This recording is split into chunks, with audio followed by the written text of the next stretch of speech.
Hello everyone! For today's video ay meron na naman kaming inayusan na wedding sa Cagbacong, Legazpi City at Melvin and Mary Joy Wedding. Keep on watching para makita nyo yung before and after ng venue na yan.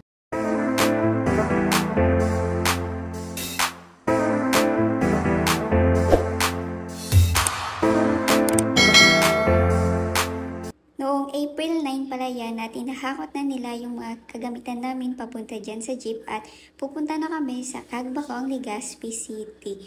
Kaya paalam muna sa aming barangay. Yan yung unang pinasukan namin and yes, nasa gitna kami ng kabundukan. Bali, umalis kami dyan sa unang pinasukan namin dahil hindi makapasok yung jeep dahil sasabit daw yung nasa taas nalagay sa wire kasi merong wire daw na mababa doon sa daanan. Kaya nag-decide na sa isang daanan na lang kami dadaan though malayo siya sa venue and hindi makapasok yung jeep. Bali, ang gagawin na lang namin dyan ay dadalhin na lang yung mga gamit namin doon. Bali, bibit-bitin na lang yung mga gamit papunta doon sa venue ng ating client. And yung pag-iistapan niyan ay medyo malayo-layo pa rin doon sa bahay kasi parang nasa gitna na yun ng bundok. Di ko alam basta nasa gitna na yun ng bundok and medyo may distance pa pag nilakad. Kung sa una namin pinasukan, if natuloy yung jeep na pumasok doon hanggang sa venue, ay hindi na kami maghahakot ng mga gamit kasi sa mismong tulda or venue na mag-i-stop yung jeep. Pero sad to say, hindi na makapasok yung jeep dahil may wire nga doon sa daanan and sasabit yung nasa taas na karga. Nahakot na namin dyan yung ibang mga gamit na kaya namin papunta dyan sa venue. And dyan yung venue and tulda lang yan yung palaging ginagawa dito sa province namin sa Albay na tulda or tent. Ganyan yung karamihan na venue dito. Hindi na sila nag-rent sa hotel or mga function halls. Gumagawa na lang sila ng ganyan. Yan pala yung before na wala pang ayos and mamaya makikita nyo yung pag-set up namin dyan. Ipapakita ko yung process ng aming paggawa. Yung mga kasamahan namin ay naghahakot pa rin and yung ibang mga taglalaki ay tumulong na rin sa paghakot since nangako sila na tutulong sila sa paghahakot ng mga gamit namin dahil super layo ito sa road or sa kalsada. Pag meron kasing nagpapaset up sa amin or nagpapadecor ng mga venue ay unang tinatanong namin if malapit ba sa kalsada or malayo kasi pag super layo na sa kalsada ay hindi na namin to no-occupy. Pero if mangangako sila or magsasabi sila na tutulong sila sa paghakot ng mga gamit ay ginugo na namin ito since sila yung maghahakot ng mga gamit namin. Yung unang palang ginagawa dyan ay yung entrance natin since hindi pa tapos yung stage, ginagawa pa lang nila ito. Ayan yung welcome signage, ginagawa pa rin and made of styrofoam lang yan. Ilalagay pala yan sa unahan or sa entrance natin and yung entrance natin ay 4 na panel boards ay merong mga artificial flowers and leaves and yung tusukan ay twigs. And ayan, nilalagyan ng tela yung sa unahan natin. Bali, aayusin pa yun. Yung mga materials pala na ginamit namin dyan ay salagaw, panel boards, couch ni Papa na pinaparent dyan, pin and thumbtacks, artificial flowers and leaves, Gina cloth, satin cloth, seat cover, and straw, scissors, and ladders. And yung mga utensils pala ay kasama sa package na binayaran sa amin. Inuna pala namin ayusan dyan yung entrance kasi hindi pa tapos yung stage sa loob and ginagawa pala nila ito. And after namin maayusan yung entrance ay tapos na rin sila sa paggawa ng stage. Kaya ayun, nag-ceiling na kami. Unang ginagawa dyan ay naglalagay ng straw sa gitna ng tulda or tent, pati na rin sa gilid ng tulda para merong pasukan at pagsabitan yung Gina cloth na pang-ceiling natin. Yung palagi kong pinapakita sa aking video ay yung pagsisiling yung inuuna namin. Pero dyan ay nauna yung entrance. Pero same lang naman. And yung pag-ceiling namin ay yung tela ay pinapasok lang sa straw and meron siyang tahi sa gilid para doon mapasok yung straw na gagamitin natin dyan sa pagtali sa tulda. Lahat yan ay lalagyan ng Gina cloth na ceiling at yung sa unahan ay naglalagay na rin dyan si mama na Gina cloth para hindi makita yung background sa unahan na puro mga kahoy or mga puno. Kaya ayan, tinakpan dyan ng Gina cloth. After malapat yung mga Gina cloth sa ceiling natin ay nag-uumpisa na rin dyan mag-decorate yung kapatid ko sa stage. Bali nilalagay na dyan yung mga panel boards at mamaya ay babalutan yan ng Gina cloth and ang color ay peach kasi yung motif ng kasal nila, kasal ng aming client ay peach. Kaya peach din yung pambalot natin dyan sa panel board. At dyan sa unahan ng stage ay naglalagay na yung kapatid ko ng box at merong twigs para tusukan ng mga artificial flowers and leaves.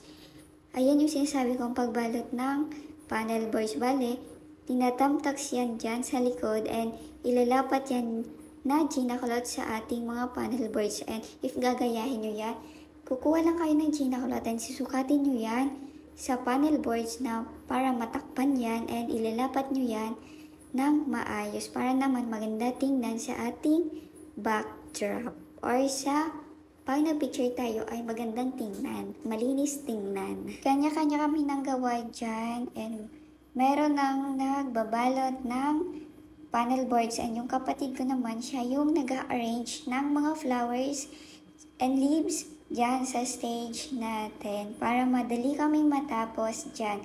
Ayan, siya yung tagagawa ng pinaka-main na design sa stage and si Ronald Abarrientos yan. Siya yung nag-aayos sa ating stage kaya super gaganda ng aming design. And by the way, yung sukat pala ng ceiling natin or ng pang-ceiling natin na Gina cloth ay yung standard ay 10 yards. Yung isang haba ng tela. Nilalagay dyan ni ate yung calligraphy name na Made of Styro and Melvin and Mary Joy kasi yan yung name ng ating client. Melvin and Mary Joy and Made of Styro yan and yung gumagawa niyan ay yung kapatid ko na si Emily Abarrientos. Pagpasensyahan nyo na ang aking boses kasi sisipunin ata ako and uubuhin kaya hindi masyadong maganda dyan or hindi maayos yung pagkaka-voice over ko. After mag-decorate ng stage ay sunod na ginawa dyan ay yung mga table and chairs natin dyan. And yung ibang kasamahan namin ay naglalagay ng string curtain dyan sa gitna. Ayan yung mahaba na white. Ayan yung nilalagay. Bale, pinasok yan sa straw and tinali dyan sa taas ng na yan. Ayan, makikita nyo dyan. Basta, pinasok yan sa straw. Sunod na gagawin dyan ay mag-skirting na sa mga tables and yung iba naman ay naglalagay na ng seat cover sa mga chairs para madali na matapos yung ating ginagawa or pag-setup. Bale, sa pag-skirting ay naglalagay muna ng Gina cloth, white Gina cloth sa ibabaw ng mesa and ilalapat natin yan or ilalapat yan dyan sa table gamit yung thumbtacks or pwede nyo yan itali sa ilalim ng mesa.